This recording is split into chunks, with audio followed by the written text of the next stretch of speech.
अगर आपकी भी उम्र 20 से 25 के बीच है तो इस कहानी को सुनो।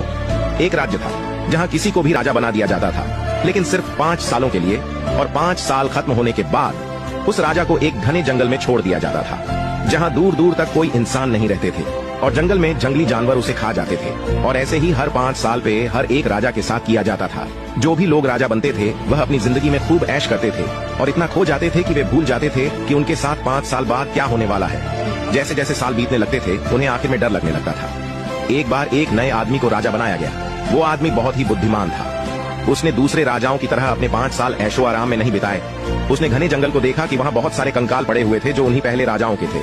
उसने बाहर से कुछ मजदूरों को बुलाया और उस घने जंगल के पेड़ को कटवाने में लगा दिए और सारे जंगली जानवरों को पकड़वाकर उन्हें दूसरे जंगल में छुड़वा दिए।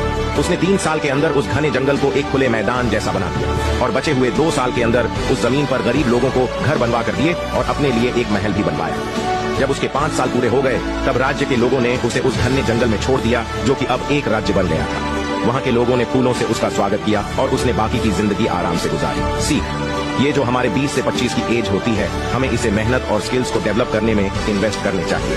अगर आपने भी बाकी राजाओं की तरह ऐशो आराम में निकाल दिए, आपको बहुत मुश्किलों का सामना करना पड़ेगा, क्योंकि यही वो एज होती है जो हमारी फ्यूचर को डिसाइड करती है। इसलिए इसे वेस्ट नहीं, इन्वेस्ट करो।